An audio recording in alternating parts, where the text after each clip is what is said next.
America और Iran तनाव के बीच ट्रंप चीन की यात्रा पर हैं। ट्रंप के चीन दौरे की टाइमिंग बहुत महत्वपूर्ण है। चीन जाने से पहले ट्रंप ने ईरान पर हमले की नई धमकी दी है। वहीं चीन ने ईरान के उस शांति प्रस्ताव का समर्थन किया है जिसे ट्रंप सिरे से रद्द या खारिज कर चुके हैं। अब सवाल यही है कि युद्ध काल में ट्रंप की चीन यात्रा का मतलब क्या है। क्या जिनपिंग और ट्रंप के बीच बातचीत के दौरान ईरान को लेकर कोई रास्ता निकल सकता है। हम आपको ट्रंप के चीन दौरे की डिटेल्ड रिपोर्ट दिखाएं, उससे पहले ट्रंप की धमकी पर ईरान से आई ये विशेष रिपोर्ट दिखाते हैं। होर्मुज के करीब अमेरिका के लड़ाकू विमान। ट्रंप ने ईरान बॉर्डर भेजा F-35 फाइटर जेट। पहले ट्रंप की धमकी, अब मोर्चे पर फाइटर। क्या ईरान पर विध्वंसक हमले की तैयारी है? अमेरिका के एक्शन पर ईरान की ललकार। ईरान ने शुरू किया महायुद्ध का रिहर्सल। हमला हुआ तो मिडिल ईस्ट में तबाही तय। ईरान को लेकर अमेरिकी सेंट्रल कमांड की तरफ से किए गए दावे ने एक बार फिर महायुद्ध के संकेत दे दिए हैं। एक तरफ अमेरिकी नौसेना ने ईरानी बंदरगाहों की नाकेबंदी कर रखी है, दूसरी तरफ अमेरिकी वायुसेना ने ईरान बॉर्डर के करीब अपने सबसे ताकतवर फाइटर जेट से पेट्रोलिंग शुरू कर दी है। सेंटकॉम ने सोशल मीडिया पर एक तस्वीर साझा करते हुए लिखा है, अमेरिकी वायुसेना के एक F-35A स्टेल्थ लड़ाकू विमान ने बुधवार को होर्मुज के पास के जल क्षेत्र में गश्त की। F-35A सुपरसोनिक रफ्तार से उड़ान भरते हुए 18,000 पाउंड तक के बारूद को ले जा सकता है। अमेरिकी सेना ने ईरान बॉर्डर के करीब महायुद्ध का रिहर्सल शुरू कर दिया है। वहीं ट्रंप ने दावा किया है कि ईरान के खिलाफ जारी जंग अमेरिका हर हाल में जीतेगा। अगर ईरान ने अमेरिका के साथ समझौता नहीं किया तो ईरान में तबाही तय है। ट्रंप ने जो कहा उसका मतलब यही है कि युद्ध का सायरन फिर से बजने लगा है। ईरान को लेकर ट्रंप के दिमाग में क्या चल रहा है, इसे इन दो तस्वीरों से समझिए। सोशल मीडिया पर ट्रंप ने इन तस्वीरों को साझा किया है जिनमें ईरानी सैन्य ठिकानों पर हमले को दिखाया गया है। एक तस्वीर में एक अमेरिकी युद्धपोत को एक विमान पर लेजर हथियार से हमला करते हुए दिखाया गया था, जिसके साथ कैप्शन है, लेजर बिंग बिंग गया।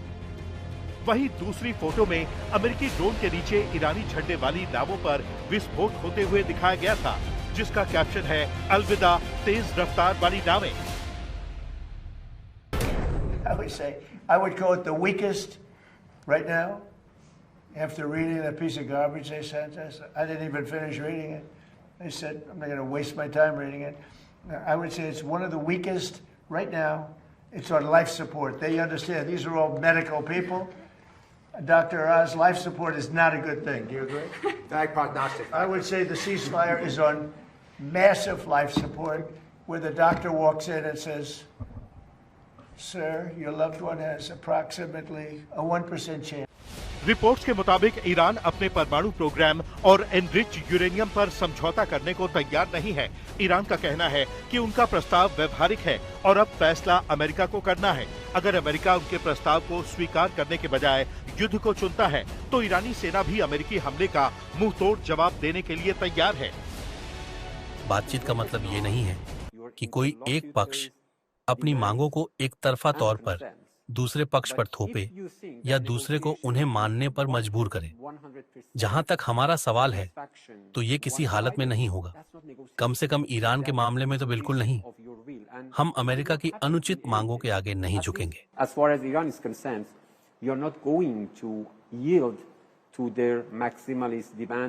क्योंकि हमें लगता है कि ये नाइंसाफी होगी। ये सब कुछ उसी अन्यायपूर्ण अभियान का हिस्सा है जो ईरान के खिलाफ युद्ध से शुरू हुआ था। ये हमला पूरी तरह से गैरकानूनी था।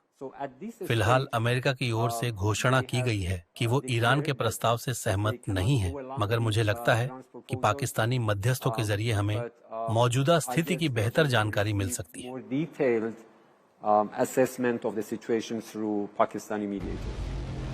दूसरी तरफ IRGC ने अमेरिका को अंजाम भुगतने की सीधी धमकी दी है। धमकी में कहा है कि ईरान की सेना युद्ध का रिहर्सल कर चुकी है। अब की बार हमला हुआ तो अमेरिका के साथ साथ मिडिल ईस्ट के देशों को विध्वंसक परिणाम भुगतने होंगे। हम किसी भी समय, किसी भी स्थान पर, किसी भी ऑपरेशन को कम से कम समय में अंजाम देने के लिए तैयार हैं। भले ही अमेरिकी राष्ट्रपति लगातार दावा करते आए हैं कि ईरान की सैन्य शक्ति को पूरी तरह तबाह कर दिया गया है, लेकिन न्यूयॉर्क टाइम्स में छपी रिपोर्ट के मुताबिक ईरान के 13,000 ठिकानों पर हवाई हमलों के बावजूद ईरान के ज्यादातर मिसाइल लॉन्च साइट सुरक्षित हैं। रिपोर्ट में कहा गया है कि ईरान के पास अभी इतनी मिसाइलें हैं कि कम से कम 2 महीने और युद्ध चल सकता है और ट्रंप का डर यही है कि ईरानी मिसाइलों को रोकते रोकते कहीं अमेरिका के एयर डिफेंस सिस्टम और इंटरसेप्टर मिसाइल भंडार ही खत्म न हो जाएं। अमेरिकी खुफिया एजेंसियों का मानना है कि ईरान की 90% अंडरग्राउंड मिसाइल फैसिलिटी आज भी काम कर रही है। अमेरिका ने ईरान के ऊपर करीब 13,000 हमले किए हैं, लेकिन फिर भी वो ईरान की क्षमता का 50% खत्म करने में भी नाकाम रहा है। ईरान का मौजूदा मिसाइल भंडार अभी भी उसके युद्ध पूर्व भंडार के करीब 70% पर बना हुआ है, यानी ईरान के पास हथियारों की कोई कमी नहीं है। ईरान का साफ कहना है कि ट्रंप अपनी जिद छोड़ दें तो बात बन सकती है, यानी संपूर्ण युद्ध विराम तभी होगा जब ईरान के परमाणु प्रोग्राम को लेकर अमेरिकी राष्ट्रपति पैर पीछे खींचेंगे।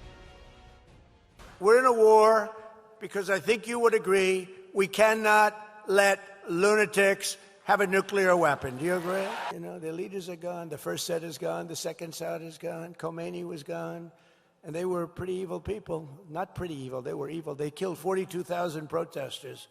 42,000! And in a period of 2 weeks, they killed 42,000 protesters. But we had to get this done, and we're really doing well. And they're getting decimated. They have no Navy. They have no Air Force. They have no anti-aircraft equipment. They have no radar. They have no leaders. Their leaders are all gone. We have to make sure that they don't have a nuclear weapon. We stopped them with the B-2 bombers. If we didn't do that, we would have had a nuclear weapon. Israel would have been blown to pieces. The Middle East would have been blown to pieces. I think Europe would have been blown to pieces. Trump परमाणु पर अटके हैं और Iran झुकने को तैयार नहीं है। ऐसे में अमेरिकी लड़ाकू विमान ईरान के बॉर्डर तक पहुंच गए हैं, तो ईरान ने भी महायुद्ध का रिहर्सल शुरू कर दिया है। मतलब अमेरिकी राष्ट्रपति हमले का आदेश देते हैं तो ईरान भी बारूदी पलटवार के लिए तैयार है। आज तक ब्यूरो। और अब बात अमेरिकी राष्ट्रपति डोनाल्ड ट्रंप के चीन दौरे की। जी हां, ट्रंप 3 दिवसीय महत्वपूर्ण दौरे पर चीन पहुंच चुके हैं, जहां उनकी मुलाकात चीन के राष्ट्रपति शी जिनपिंग से होगी। हम आपको ये बता दें कि लगभग 1 दशक के बाद किसी मौजूदा अमेरिकी राष्ट्रपति की ये चीन यात्रा है और ट्रंप ऐसे समय में चीन पहुंचे हैं जब ईरान, अमेरिका और इजराइल युद्ध में युद्ध विराम के बाद अभी तक कोई भी समझौता नहीं हो पाया है। जैसे कि मैं सो रहा हूं तो पिताजी को जगाना है मुझे, तो वो डायरेक्ट उठाने के बजाय, और हिंसा की परंपरा मेरे यहाँ नहीं थी सौभाग्य से, तो वो क्या करते थे कि उस कमरे में आ जाएंगे या बाहर से गुजरेंगे और चौपाई बोलेंगे, प्रात काल उठिके रघुनाथा मात पिता गुरु नावही माता। कभी कभी मैं गुस्से में उठ करके अरे पापा चरण स्पर्श किया और सो गया। मैंने कहा अब मत उठाना।